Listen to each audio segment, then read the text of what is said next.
1994년 8월 21일 서울 성북구 월곡동에서 한 중년 여성이 실종됩니다. 사라진 여성은 작은 여관을 운영하던 49살의 전미홍 씨였어요.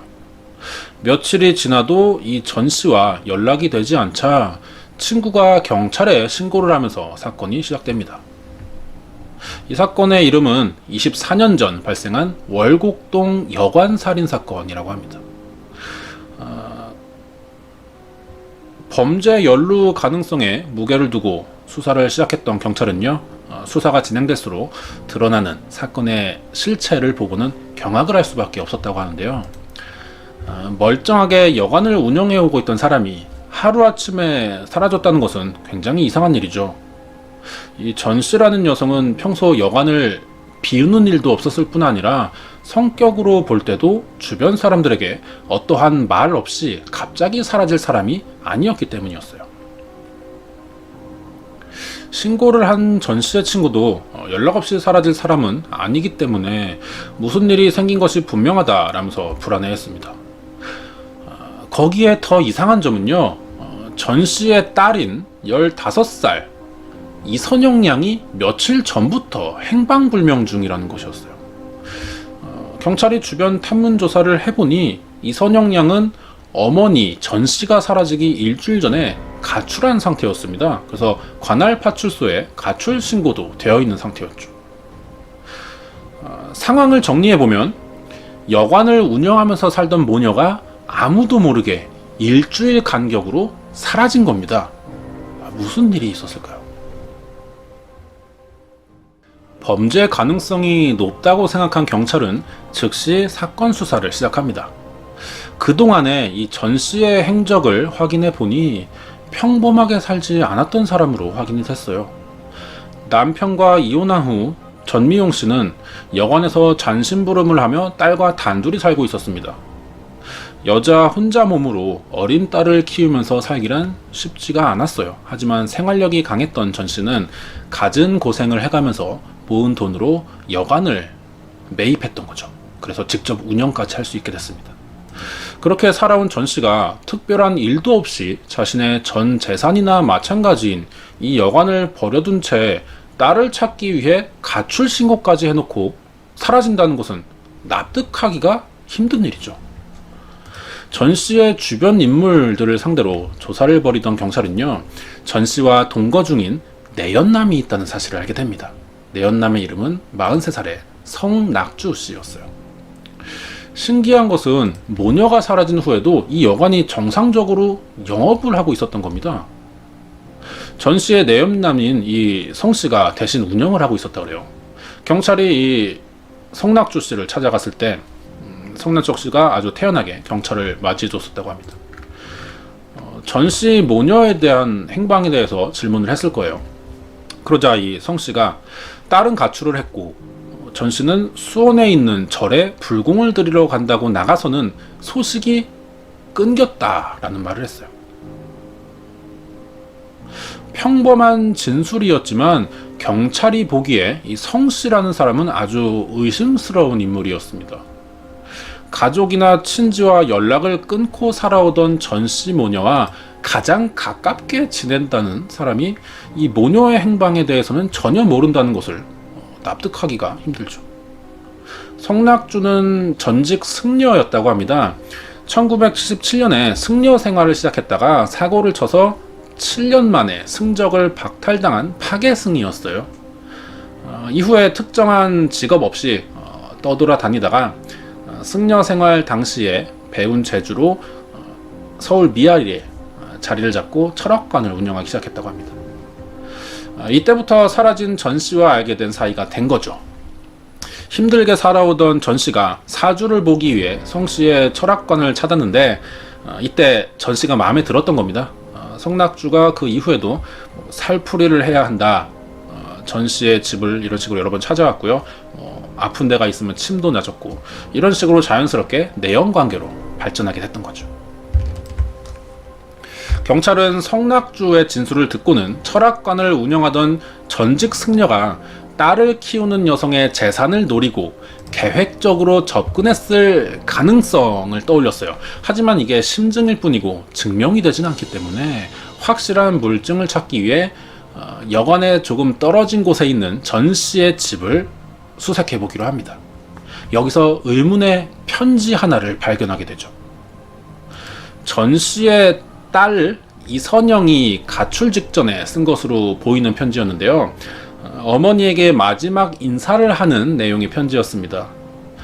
힘들게 살고 있는 엄마에게 짐이 되고 있다는 생각이 들고 있었는데 마침 마음에 드는 남자가 생겨서 함께 살기로 했으니 찾지 말아달라라는 내용과 내연남으로 지내는 성낙주라는 아저씨가 좋은 사람으로 보이니까 자신을 잊고 성낙주와 행복하게 살아달라라는 식의 내용이었어요.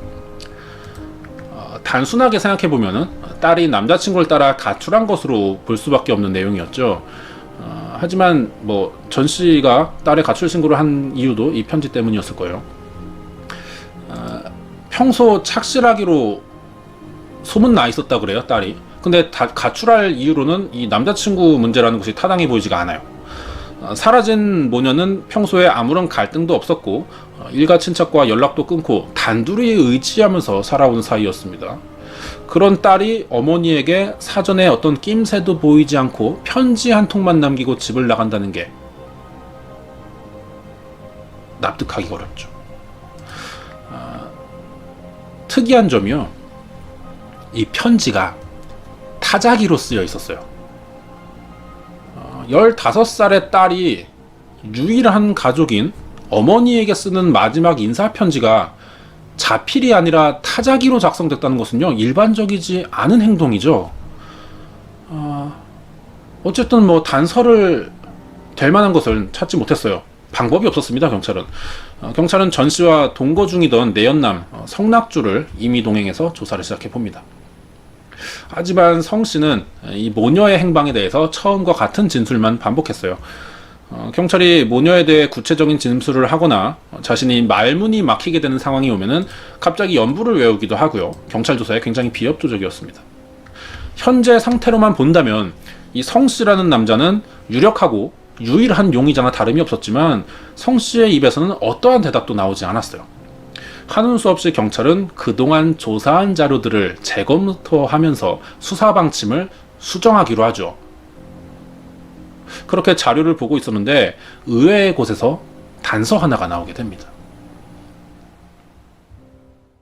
사건의 시작이 딸 이선영 양의 가출부터가 될지도 모르겠다고 생각한 경찰이 이 딸이 남기고 간 편지를 보던 도중에 이상한 점을 하나 발견하게 됩니다. 맞춤법이 틀린 글자가 하나 있었는데요. 옆에 피읍 받침을 써야 하는데 비읍으로 썼던 것이죠. 이거는 아주 기초적인 맞춤법이에요. 중학교 3학년인 이선영 양이 이 정도의 맞춤법을 모를 리는 없거든요. 이러한 글자를 틀릴 만한 사람이라면은 실수로 인한 오타는 아니라 아마도 독학을 했거나 한글을 제대로 배우지 못했을 가능성이 있는 사람이죠. 곧 성낙주를 더욱 범인으로 볼 수밖에 없는 증거가 되는 겁니다. 제대로 된 교육을 받지 않았던 이 승려 출신의 성낙주는요, 틀린 맞춤법을 자연스럽게 사용하고 있을 가능성이 높은 사람인 거죠.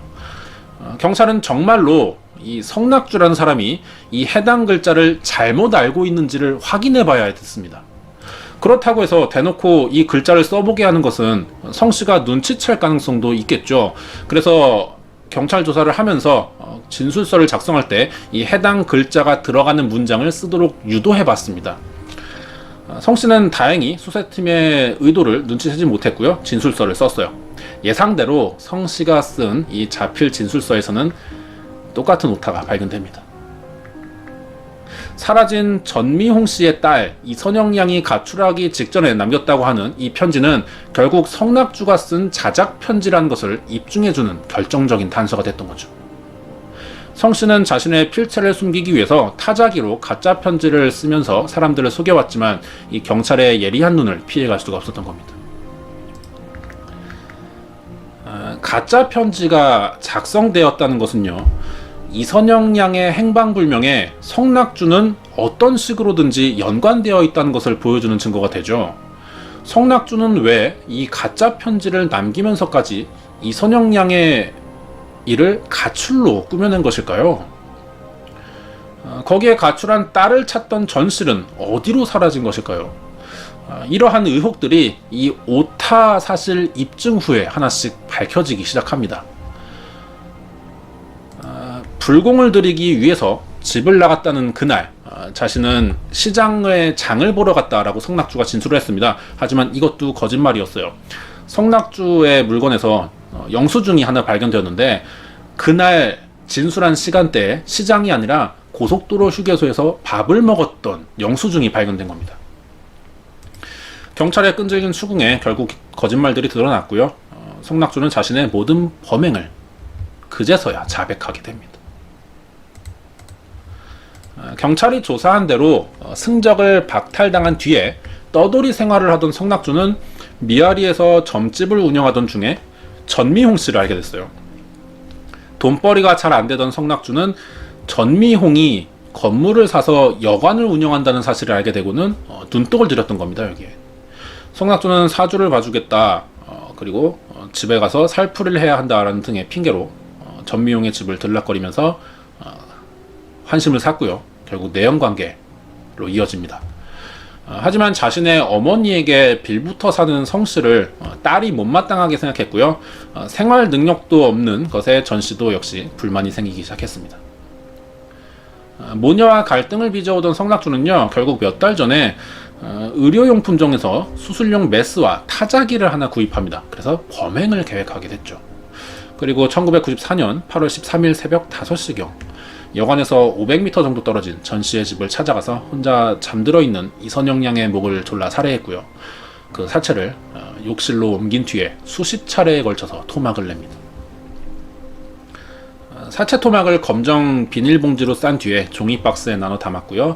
자신의 이복 동생을 불렀어요. 그래서 고사를 지내고 돼지머리를 버려 하니 도와달라라고 속여서 차를 빌려냈습니다. 그 차를 이용해서 경기도 가평군 북한산 휴게소 인근 야상에 안매장을 했던 거죠. 고속도로 휴게소의 영수증은 이 안매장 후에 내려와서 밥을 먹으면서 생겼던 것이었죠. 이선영 양 살해 후 미리 구입해둔 타자기를 이용해서 마치 딸이 쓴 것처럼 전씨에게 편지를 작성합니다. 이 편지대로 딸 이선영 양의 죽음이 가출로 위장이 되었던 겁니다. 성낙주의 범인은 그렇다고 여기서 끝나지 않았어요. 일주일 후인 21일 오전 8시경 여관에서 자고 있던 전미용을 목 졸라서 살해합니다. 그리고 같은 방법으로 시체를 토막냈어요. 그리고 같은 사체를 검은 봉지로 싸서 라면 상자 3개에 나눠 담고는 포크레인을 하나 렌트합니다. 그리고 이 강원도 원주의 야산에 올라가서 안매장해버립니다. 경찰이 가장 놀란 것은 내연녀와 딸을 살해했다라는 자체 때문만이 아니었어요. 성낙주의 범행 수법은 사람이 한 일이라고는 믿기 힘들 만큼 잔혹했습니다. 안매장 되어 있던 모녀의 사체를 발굴해 보니까 그 모습이 강력반 생활을 수십 년째 하던 형사들조차도 보기 힘들 정도로 잔인하게 훼손이 되어 있었다고 합니다.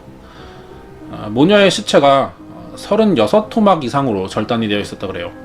성낙주는 이 살점들을 정화조에 버리면서 흔적을 감추려는 시도도 보였는데 물을 내려 버려야겠죠. 이때 물을 얼마나 많이 사용했는지 다음날 이 집에 물 공급이 중단됐을 정도였었다고 합니다.